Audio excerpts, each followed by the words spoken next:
আলিপুরদুয়ারের জনবহুল এলাকা বক্সা ফিডার রোডের কোর্টমোড় এলাকায় ভয়াবহ দুর্ঘটনায় গুরুতর জখম 4 জন। স্থানীয় বাসিন্দারা 4 জনকে উদ্ধার করে জেলা হাসপাতালে নিয়ে যায়, যার মধ্যে একজনের অবস্থা আশঙ্কাজনক। সূত্রে পাওয়া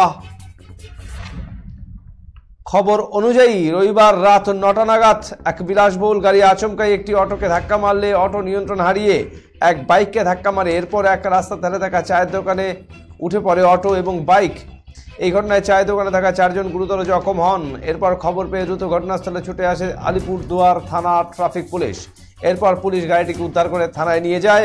গোটা ঘটনায় এলাকায় দারুণভাবে চাঞ্চল্য ছড়িয়ে পড়ে। স্থানীয় বাসিন্দাদের অভিযোগ, মদ্যপ অবস্থায় বিলাসবহুল গাড়ি চালাচ্ছিলেন গাড়ির চালক। স্থানীয় বাসিন্দারা এও অভিযোগ করেন যে এই জনবহুল রাস্তায় প্রায়শই দুর্ঘটনা ঘটে থাকে, তা সত্ত্বেও পুলিশ প্রশাসনের পক্ষ থেকে কোনো পদক্ষেপ নেওয়া হয় না। দত্ত জুয়েলার্স ভ্যালেন্টাইন অফার 2024 হিরে ও প্লাটিনাম অলংকারের এমআরপির ওপর 10% অফ। অফার চলবে 5ই ফেব্রুয়ারি থেকে 17ই ফেব্রুয়ারি 2024। স্বর্ণ শিল্পের শিল্পী Dutta jewellers, BS road, hotel VD building, Coochbehar. Contact 9734906493।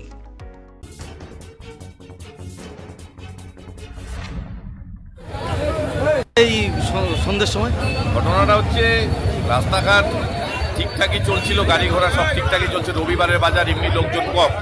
তো এইখানে একটা রাস্তায় একটা চায়ের দোকান, ভালো চা বানায়, প্রত্যেকে এখানে চা খেতে আসে। একটা ভিড় থাকে এখানটায়, চেয়ার টিয়ারও পাতা থাকে।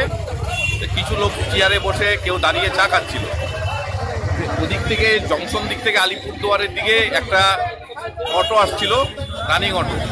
সেই অটোর পেছনে একটা টাটা পাঞ্চ গাড়ি এসে অটোকে মেরে দিল। অটোটা একদম চায়ের দোকানের উপরে।